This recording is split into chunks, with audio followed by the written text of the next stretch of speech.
Captain Elias Marlowe's heart hammered in his chest as he pressed himself against the twisted metal of the shuttle's wreckage. Smoke from the burning outpost stung his eyes, and sparks rained from the sky as alien warships circled overhead. The mining colony on Arcturus IV was under attack, and every human in the outpost had been running for their lives.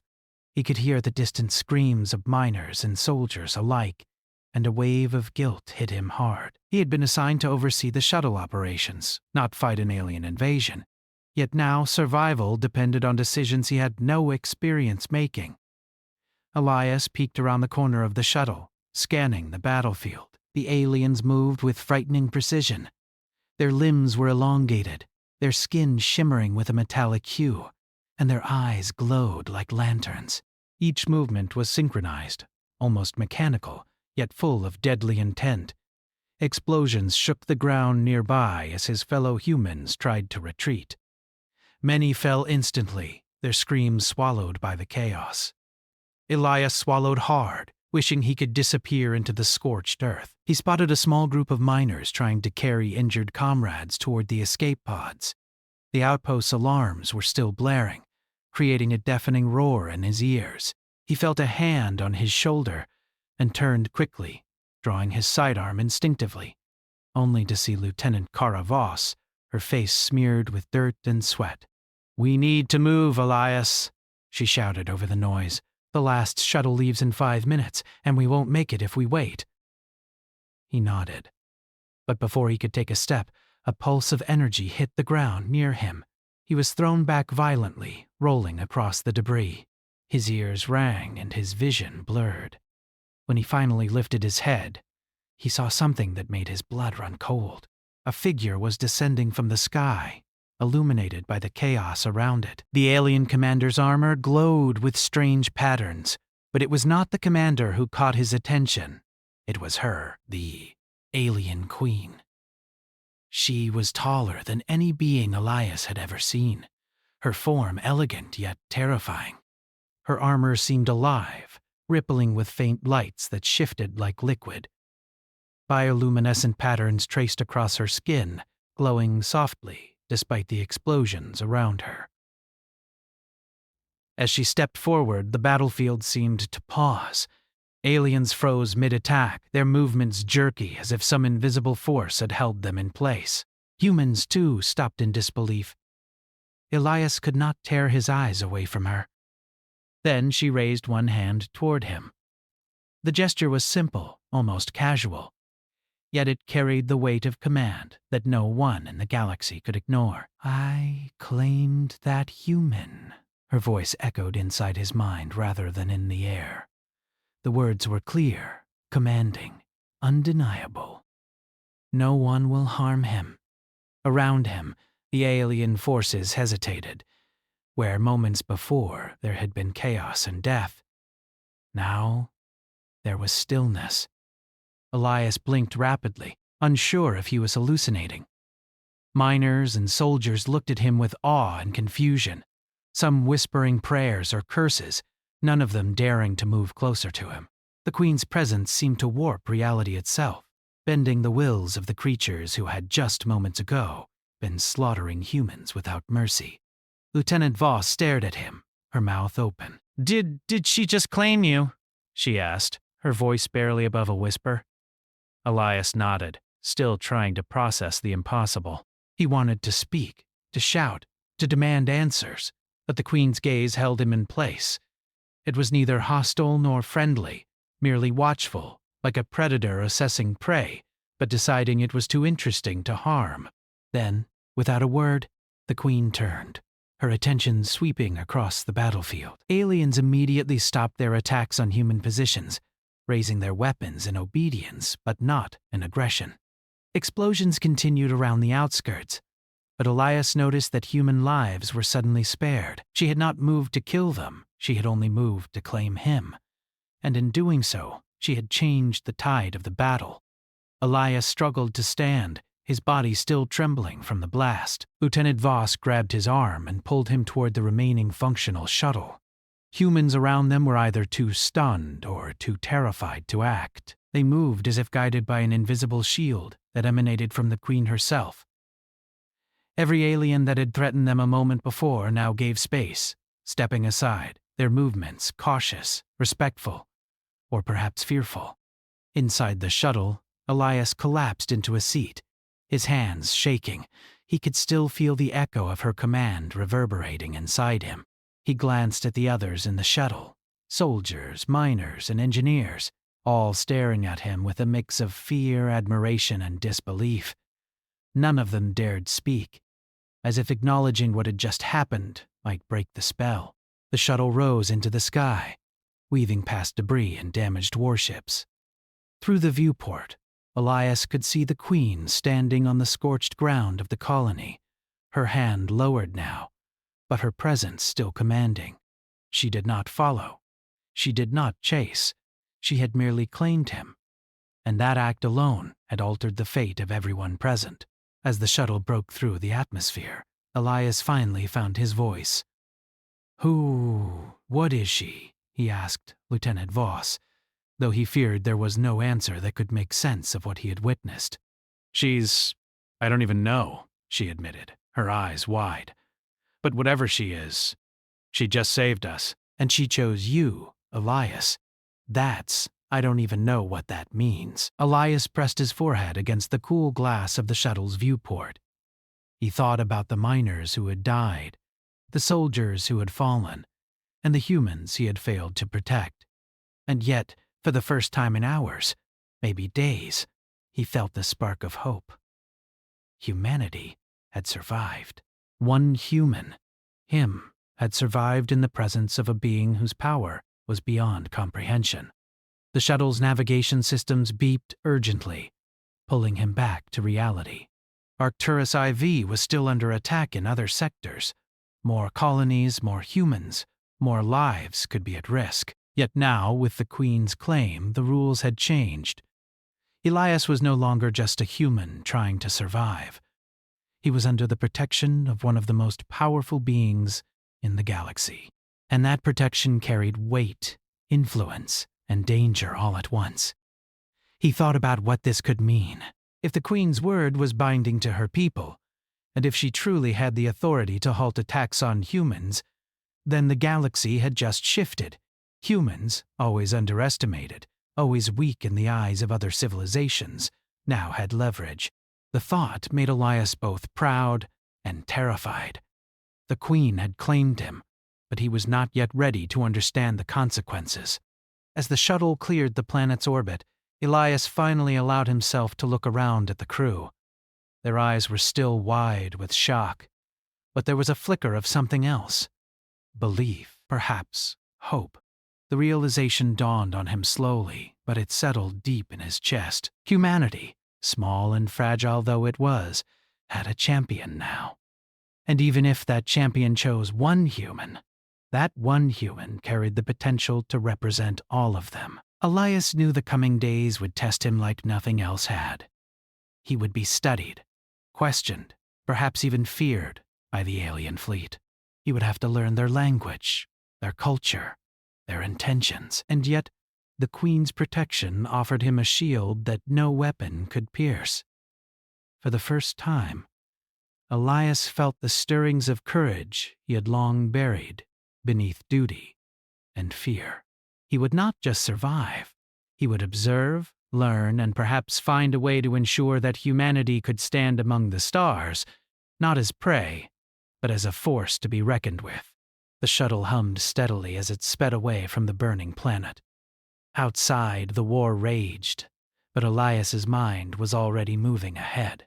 He imagined fleets of alien ships, councils filled with beings far older and more powerful than any human, and realized that the galaxy was far bigger and far more dangerous than he had ever known. And yet, for the first time, he also realized that humans, underestimated and overlooked, had the spark to survive even in the shadow of beings like the Queen. Somewhere deep inside, he whispered a vow, not loud enough for anyone to hear, not even himself fully. "I will not fail," he said. "Not now, not ever. If she chose me, then I will prove humanity deserves to be more than prey." The stars stretched endlessly before him, bright and indifferent, but now they seemed full of possibilities.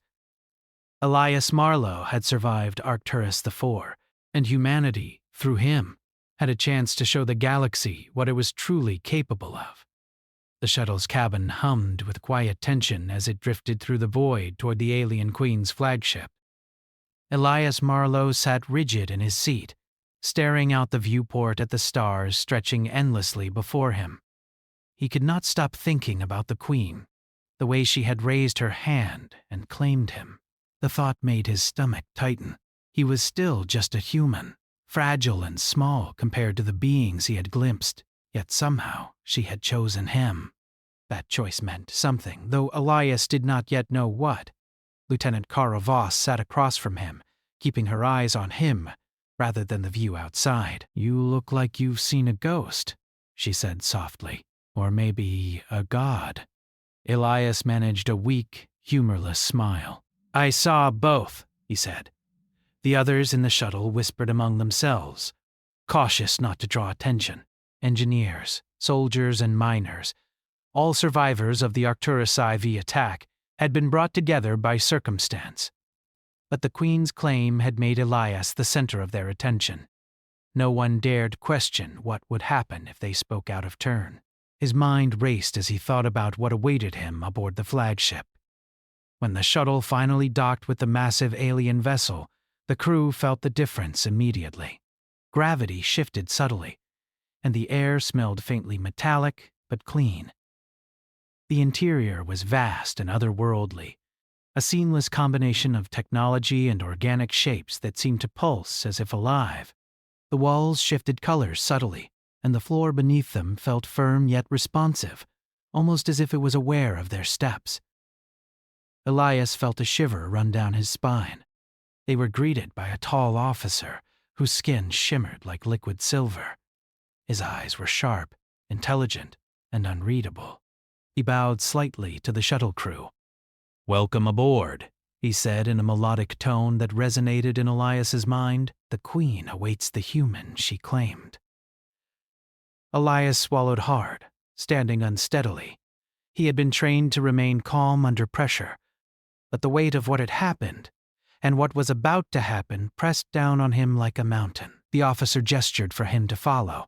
The other humans stayed behind, unwilling, or perhaps afraid, to proceed further. As they moved through the corridors of the flagship, Elias observed the alien officers and crew. Everything about them was precise, coordinated, and efficient. Yet he also noticed small moments of curiosity whenever they glanced at him. Whispers passed through the ship, soft and hurried, but always respectful. The Queen's claim was not just symbolic, it was binding, and even those who may have questioned it obeyed her command. Finally, they arrived at a massive chamber, unlike anything Elias had imagined. It was high-ceilinged and circular, with platforms that seemed to float in midair. Light streamed from no visible source, illuminating bioluminescent flora that grew along the walls. Strange creatures glided through the air, translucent and delicate, yet intelligent, as if they were observing him as carefully as he was observing them. And at the center of it all, seated on a raised platform, was the Queen. She rose as he entered, her presence immediately filling the room. Her eyes, glowing softly, held a mixture of curiosity and scrutiny. Elias felt a warmth that was not physical but mental, a sensation that seemed to penetrate his thoughts. "You survived Arcturus IV," she said, her voice echoing directly in his mind. "Few humans do." Elias bowed slightly, instinctively, though it felt strange to bow to a being so powerful. I did what I could," he replied, his voice steady despite the awe he felt. She studied him, tilting her head slightly. "Your kind is fragile, yet you endure. You adapt, you fight, even when the odds are against you." Her words struck him deeply. Humans had always been underestimated, seen as weak. And yet, here she was acknowledging something she rarely gave to other species. Respect. The Queen gestured, and an alien officer brought forward a device that projected images of the battle on Arcturus IV. Elias watched as the attacks replayed in vivid detail. The aliens he had faced seemed unstoppable. Yet somehow, in that chaos, humans had survived long enough for her intervention to matter.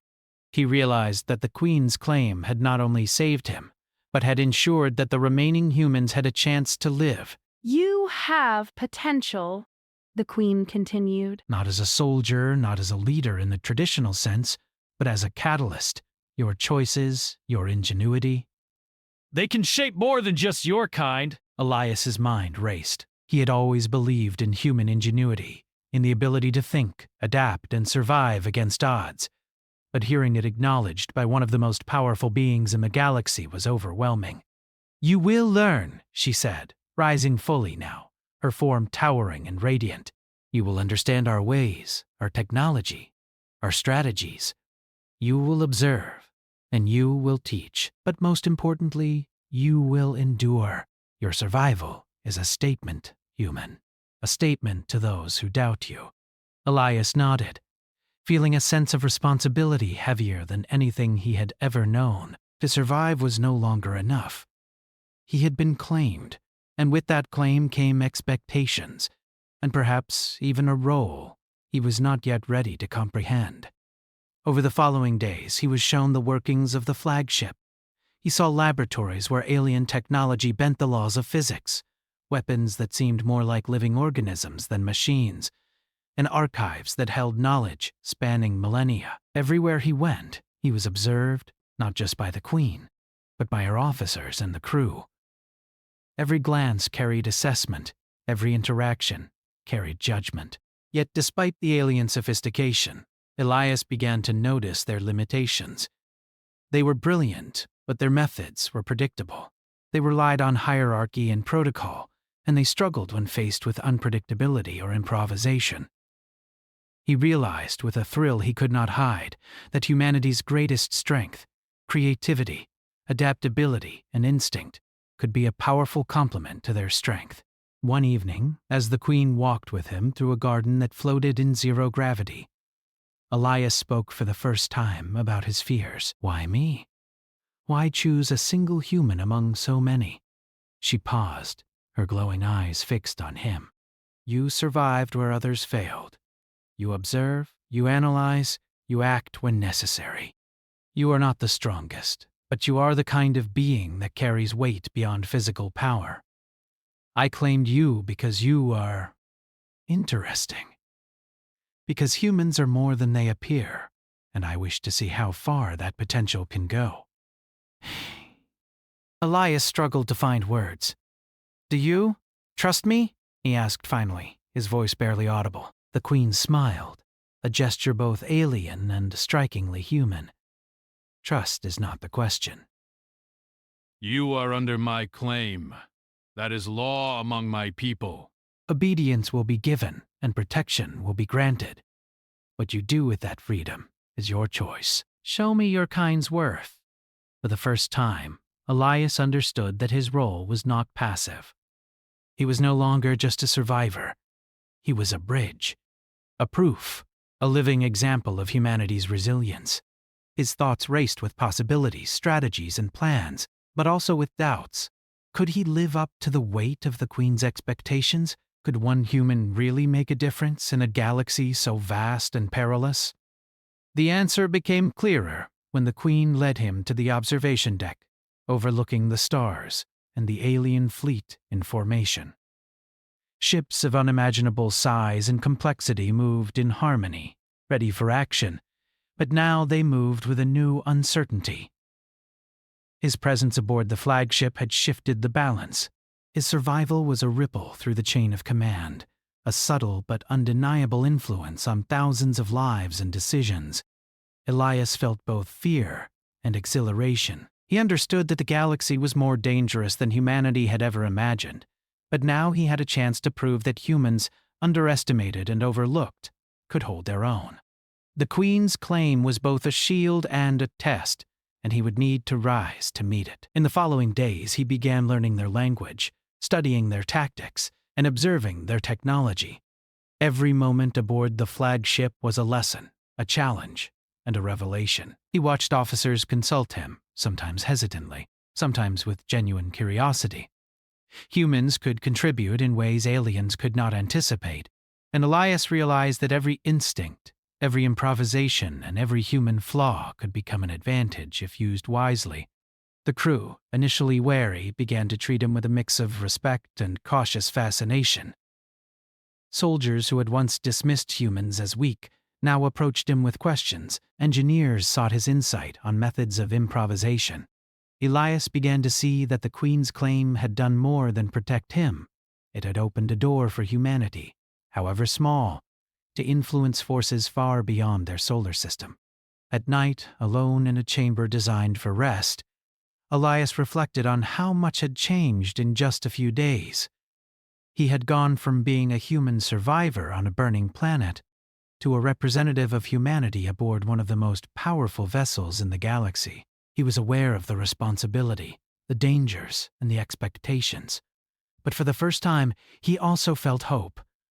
Humanity had a chance to show its worth, not through brute strength alone, but through ingenuity, courage, and resilience. And somewhere, deep inside, he understood that survival was only the beginning. The Queen's claim had made him more than just a human. It had made him a symbol, a proof of what humanity could become if it dared to rise to the challenge.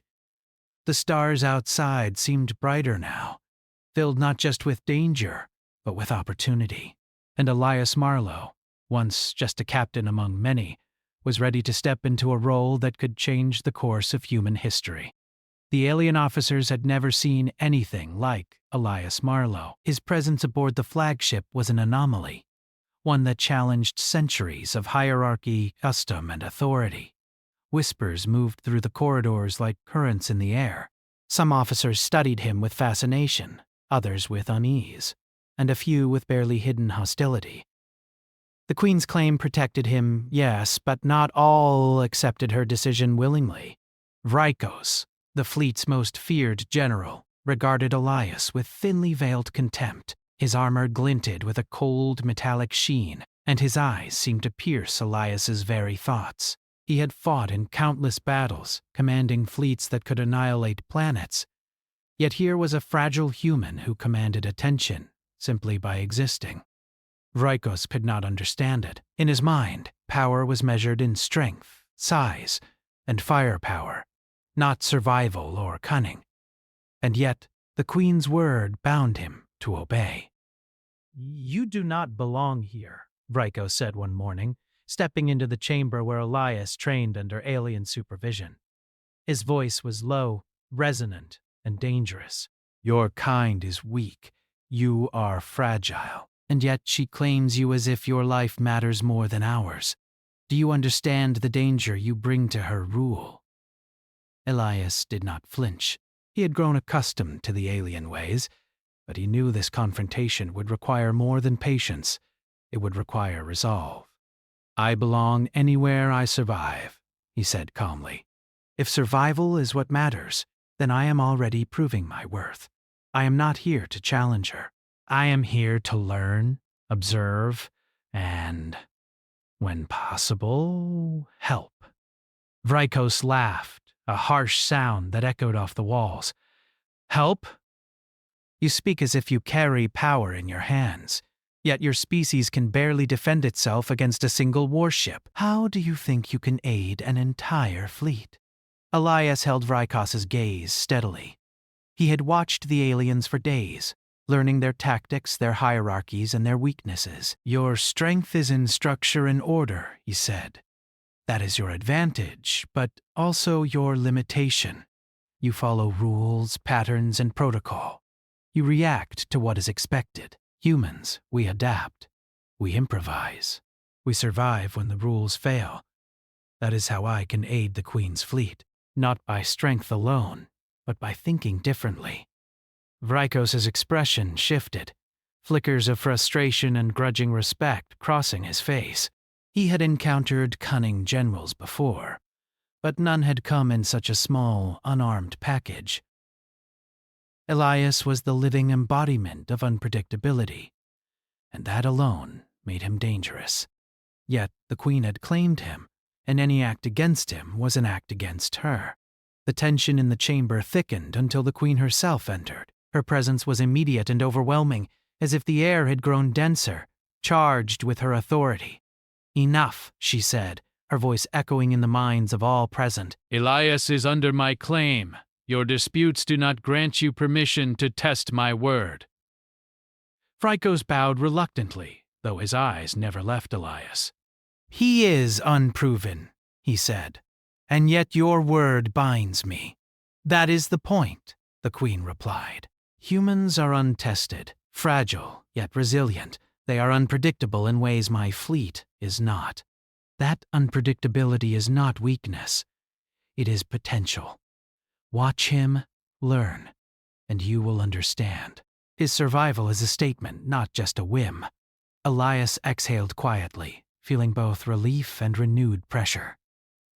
He was a symbol, a proof of humanity's worth, and now the first real test of that would come.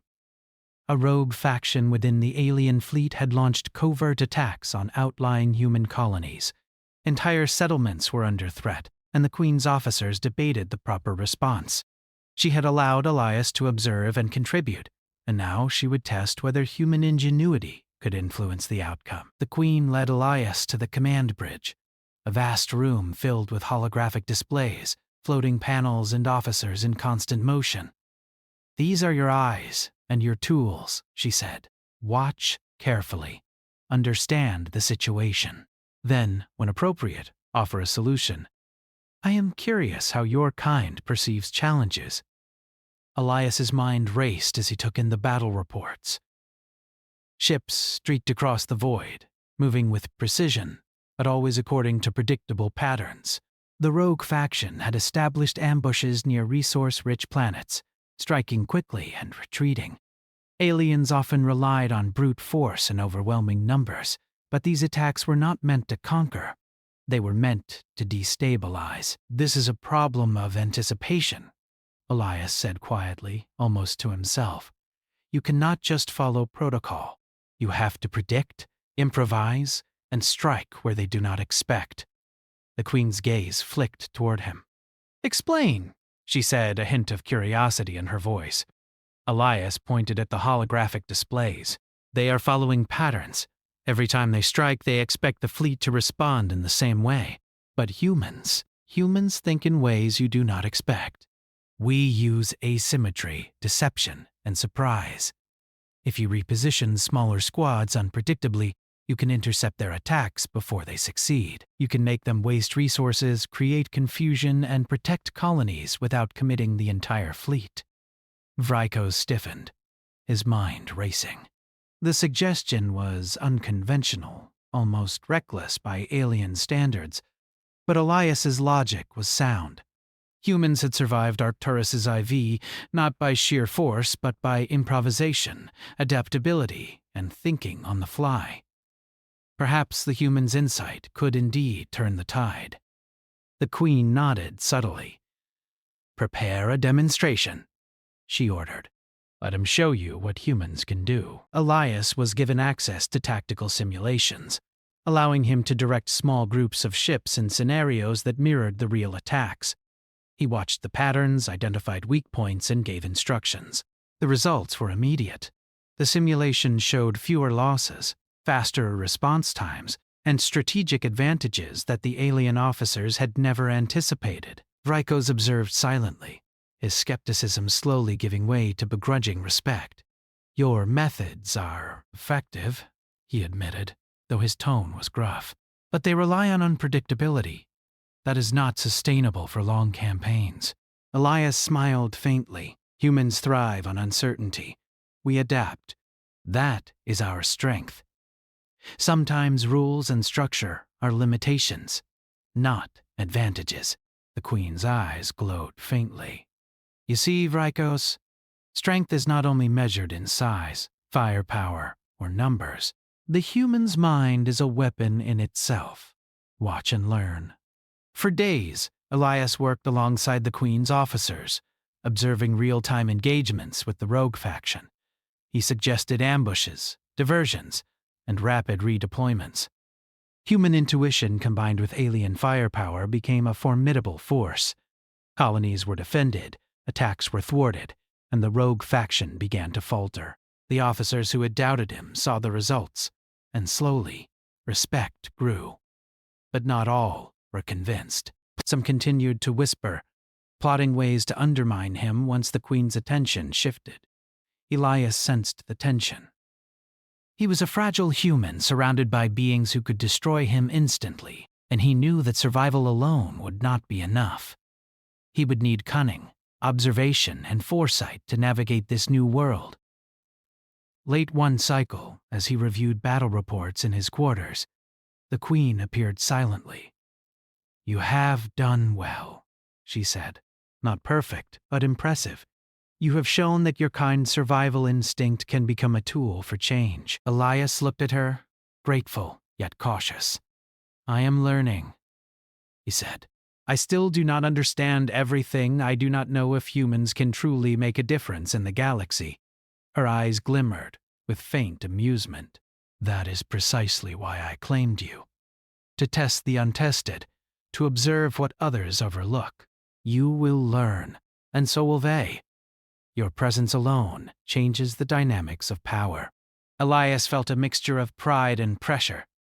He realized that the Queen's claim was not just about protection. It was a responsibility. He was a representative, a proof of humanity's worth, and a catalyst for change.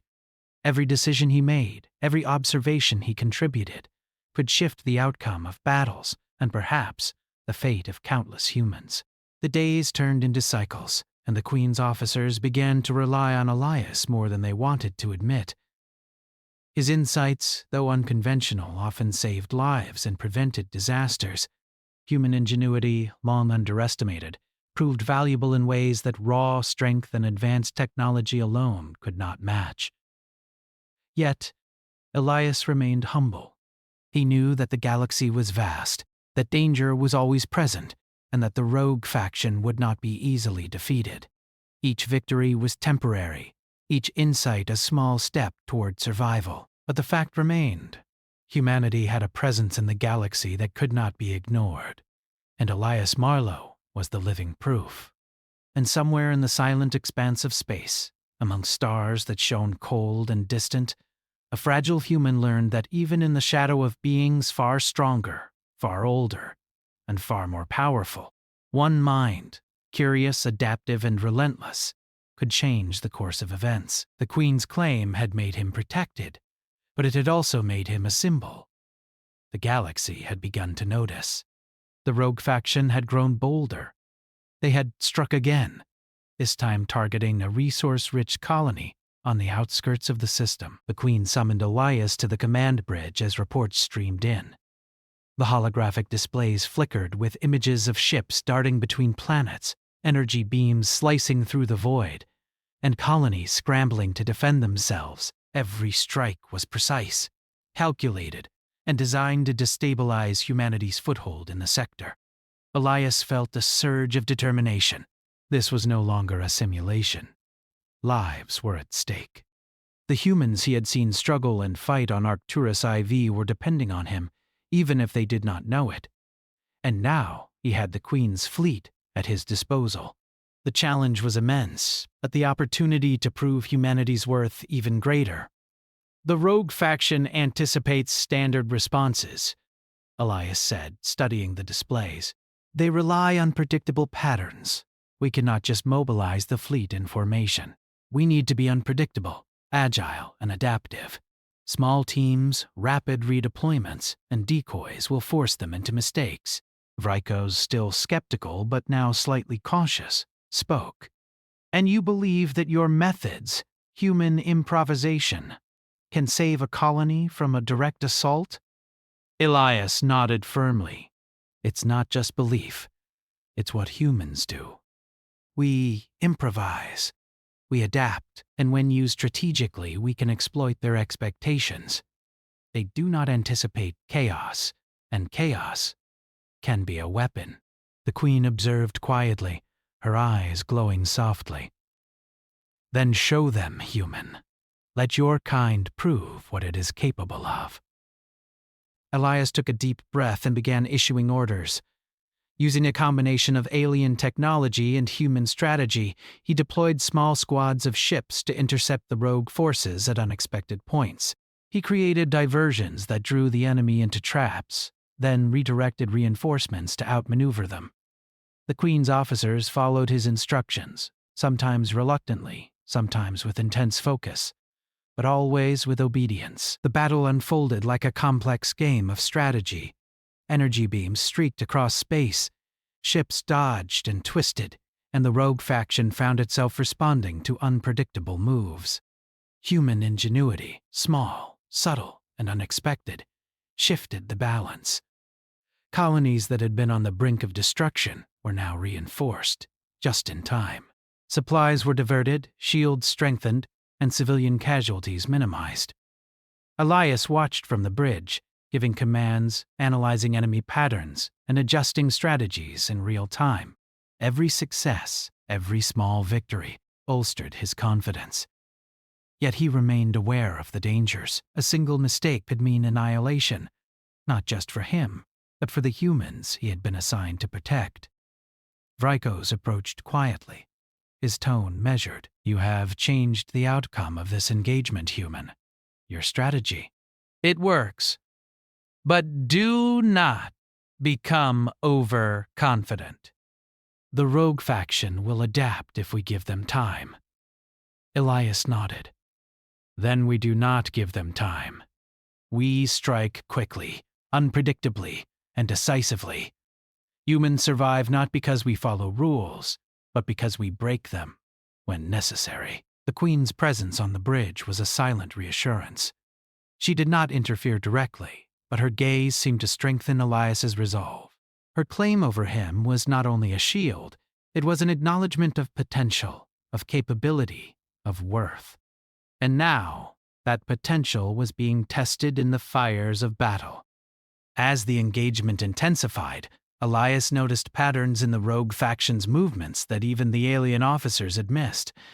They relied on narrow channels of attack, predictable supply lines, and assumptions that the Queen's fleet would respond uniformly. Elias exploited these assumptions with calculated improvisation. Small, human-led units executed maneuvers that drew enemy ships into ambushes. Reinforcements appeared where the rogue faction least expected them. Supplies that were targeted were rerouted, often by creative low-tech methods that the aliens themselves would not have considered. For the humans under threat, the difference was life and death. Colonists who had huddled in shelters saw alien ships diverted away, attacks neutralized, and reinforcements arriving in the nick of time. The energy and resilience of humanity, combined with the raw strength of the Queen's fleet, turned the tide. Even Vrykos, the most skeptical of the Queen's generals, had to admit the effectiveness of Elias's approach. "Your methods are unconventional," he said, his voice tinged with reluctant respect. "But they are effective. Humans may not have the strength we possess, but they have insight, adaptability, survival instinct. Perhaps your species has been underestimated for far too long." Elias allowed himself a small, fleeting smile. Recognition from someone like Vrykos was rare, but the battle was far from over. The rogue faction was regrouping, and the Queen's forces had to remain agile. Every maneuver, every decision required precision and creativity. He felt the weight of responsibility keenly, yet it fueled him rather than hindered him. Humanity had a chance, and he was determined to seize it. Hours passed in a blur of energy beams, tactical commands, and near misses. Elias guided the fleet through chaotic engagements, balancing the Queen's expectations with the unpredictable nature of the rogue faction. Each successful maneuver reinforced the Queen's decision to claim him. Every colonist saved, every attack deflected, was proof that humanity, when underestimated, could excel in ways even the galaxy's most powerful beings did not anticipate. Finally, the rogue faction began to retreat. Their forces had suffered losses, their plans disrupted by unpredictable moves. and their morale shaken by humans who refused to be defeated. Elias issued the final orders, guiding the fleet in a calculated, synchronized strike that cut off their retreat. Enemy ships were captured or forced into disarray, and the colony was secured. The command bridge erupted in quiet acknowledgement of the victory. Officers exchanged glances, some still skeptical, some now openly impressed. Vrykos stepped forward, his expression unreadable for a moment, then finally softened slightly. "You have changed the outcome of this battle, human. Your kind is more capable than I imagined." Elias nodded, feeling a mixture of relief and pride. "We survive because we adapt," he said simply. "We endure. And we find ways to turn impossible situations into victories." The queen approached, her presence as commanding as ever. She studied the battle reports, the movement of ships, and the outcome of the engagement. Then she turned to Elias. "You have done well," she said, her voice gentle but firm. "Not all of your kind could achieve what you have." You have proven that survival is not merely strength, but intelligence, adaptability, and courage. That is what I wish to see." Elias felt a surge of satisfaction. The Queen's acknowledgement was more than praise. It was recognition that humans, long underestimated, had a place in the galaxy that could not be ignored. He understood that his survival was no longer a personal matter. It had become a symbol of humanity's potential. As the Queen departed the bridge, Elias reflected on the battle. He had witnessed firsthand the difference that human ingenuity could make when combined with alien technology and power. The rogue faction had been formidable, but they had underestimated the unpredictability of humans.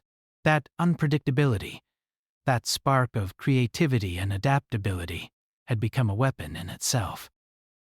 Yet Elias knew the struggle was far from over. The galaxy was vast, dangerous, and filled with species that would not hesitate to eliminate humanity if given the chance.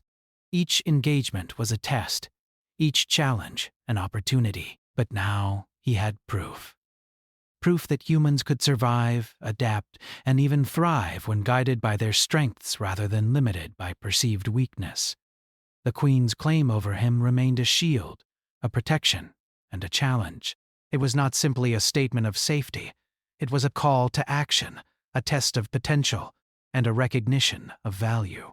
Elias understood that his role aboard the flagship was not passive. He was a symbol, a strategist, and a proof that humanity's spark could ignite even in the vast, cold expanse of space. As the fleet moved on to patrol other sectors, Elias allowed himself a moment of quiet reflection. The humans aboard the colonies he had helped protect would remember this day. They would survive, rebuild, and perhaps even grow stronger. And somewhere in the galaxy, beings who had dismissed humanity would begin to reconsider. Elias Marlowe, a single human claimed by the alien queen, had turned the tide of battle. He had demonstrated that ingenuity, courage, and adaptability could rival even the most advanced technology and greatest power. Humanity, underestimated and overlooked, had shown that it could endure, overcome, and rise above expectation.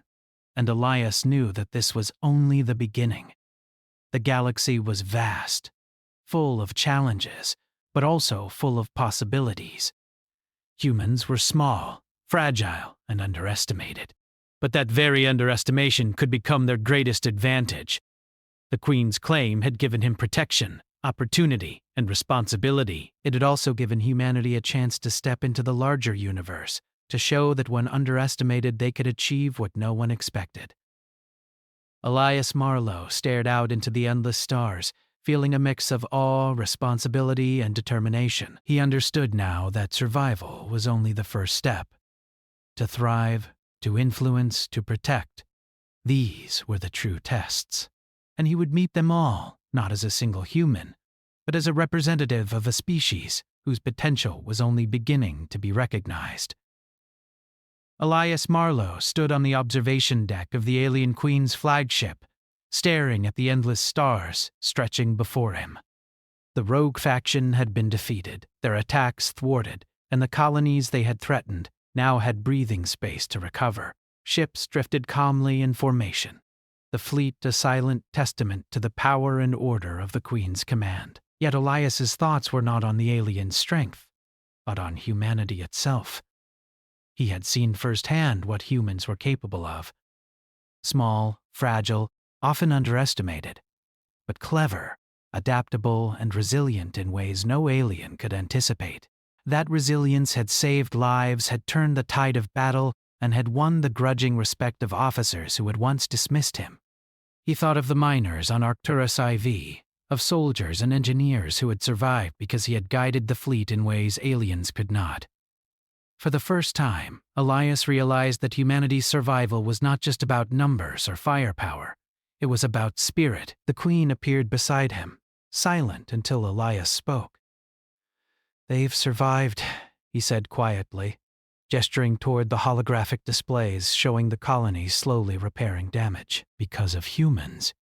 Because of what we can do when we are underestimated." The Queen's bioluminescent patterns shifted softly. "Your kind has potential," she said. "Not merely to survive, but to influence, to endure, and perhaps to thrive where others would fail. The rogue faction was strong, but they underestimated one human. That underestimation cost them, and it changed the outcome of events across this system. Your people's ingenuity is now recognized by many who once would have ignored you." Elias felt a swell of pride, but also a weight of responsibility. He was only one human, yet the consequences of his actions rippled across the galaxy. His thoughts turned to Earth, to the billions of humans who lived unaware that one of their own had become a symbol of their potential. "Do you think humans can truly hold their own in the galaxy?" he asked. "We've always been small, weak, easy prey." The Queen regarded him silently for a long moment. Strength is not always measured in size or weapons. It is measured in resilience, adaptability, and courage. Your kind possesses these qualities in abundance. You have proven it to me, and to others who now watch closely. Humanity is underestimated, yes, but that very underestimation is a strength waiting to be used. Elias nodded, feeling the weight of her words. It was not enough to survive.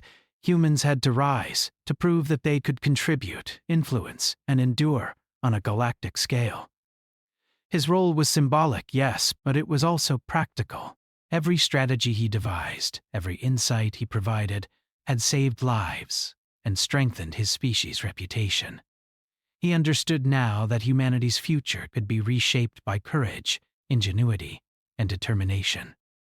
Across the fleet, officers began to speak differently of humans. What had once been dismissive comments became curiosity, questions, and even cautious admiration. Vrykos, the general who had doubted him most, approached Elias quietly during a tactical review. "Your methods, unconventional as they are, have proven effective," he said. "Your species is underestimated, but perhaps it is time that changes. Others will observe, and they will reconsider what humans are capable of."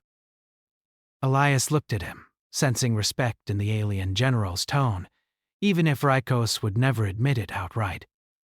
"We survive by adapting," Elias said simply. "We endure because we refuse to be broken by circumstances. That is all we've ever known." Vrykos nodded slowly. "Perhaps the galaxy has not seen the last of your kind." Word of Elias's actions spread through the Queen's fleet and beyond.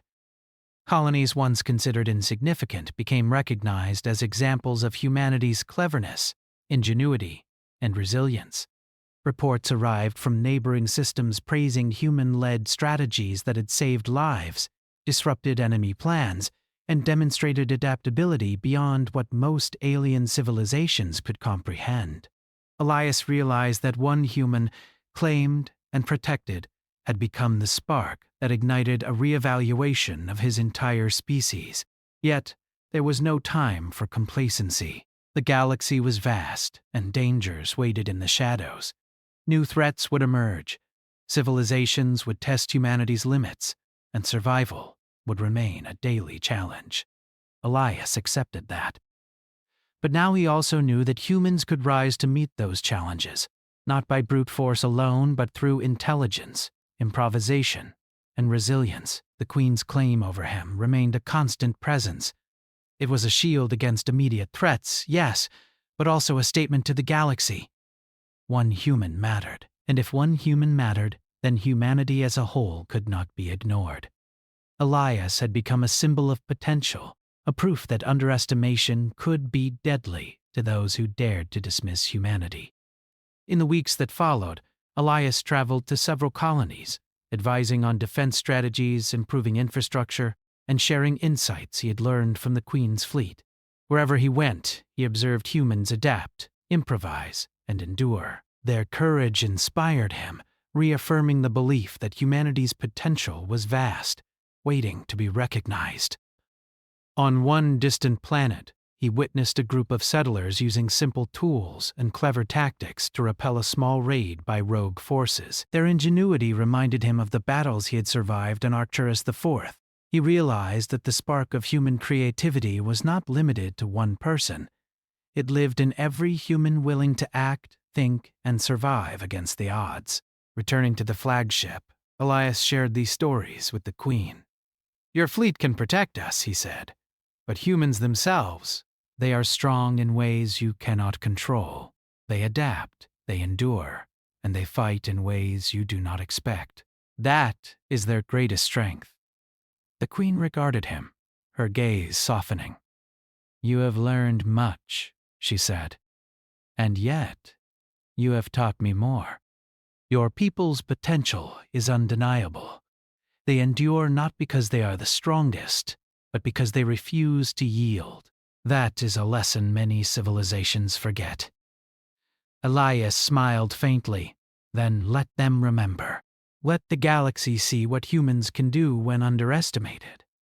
For the first time, Elias felt that humanity's place in the galaxy was not just a matter of survival. It was a matter of influence, of recognition, and of respect. The Queen's claim had begun as a shield, but it had grown into an opportunity. Humanity had been underestimated for centuries, dismissed as weak, fragile, and insignificant. Yet now, through one human, the galaxy had begun to understand that to underestimate humanity was to court disaster. The Queen approached him quietly. "Elias Marlowe," she said, her voice calm and powerful. "Your survival, your choices, your insight. These have shown the galaxy that humans are not to be ignored. You are under my claim, and as long as that claim stands, none shall harm you. But more than protection, you carry a responsibility to demonstrate what your kind can achieve. Do not fail in that task." Elias bowed his head. "I will not fail," he said. "Not for myself, not for my people, and not for anyone who believes humanity is weak. I will show the galaxy what we are capable of." The Queen's eyes softened, her glow brightening. "Then you will endure, human, and in doing so, humanity will endure with you." Days turned into cycles, and Elias continued to act as both a protector and a representative of humanity. Colonies rebuilt, rogue factions scattered or subdued, and human ingenuity became a recognized force in the galaxy. Elias observed, advised, and occasionally intervened directly, always mindful of the fragile balance between guidance and interference.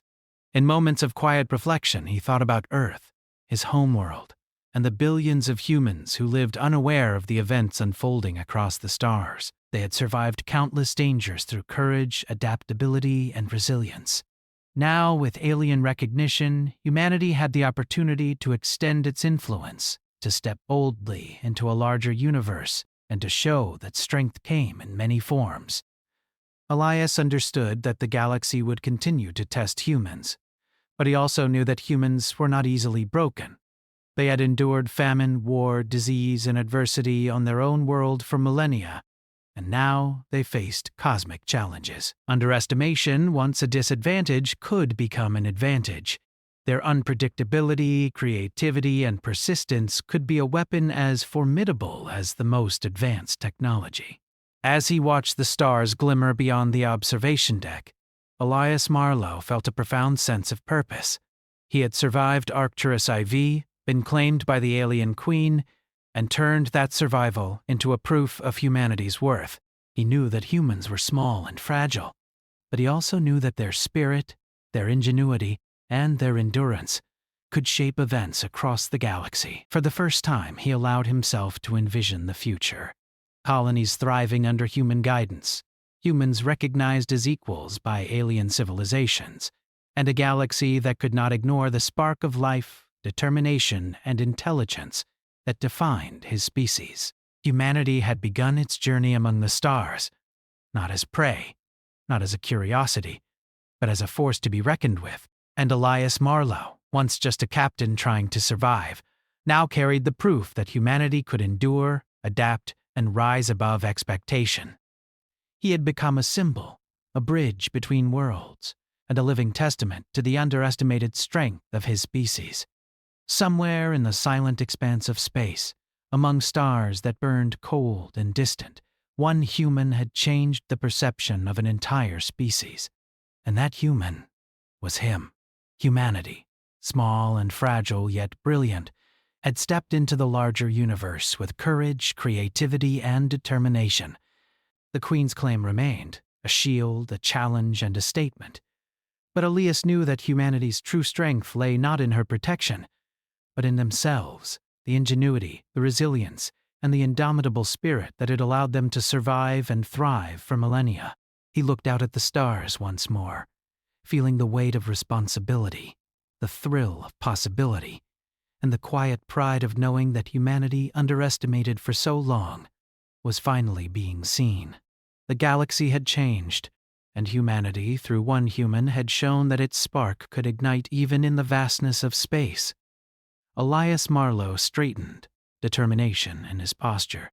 Humanity would endure, humanity would adapt, and humanity would rise, and no force in the galaxy could take that away. Alien Queen raised her hand towards me. "I claimed that human, no one will harm him," she ordered.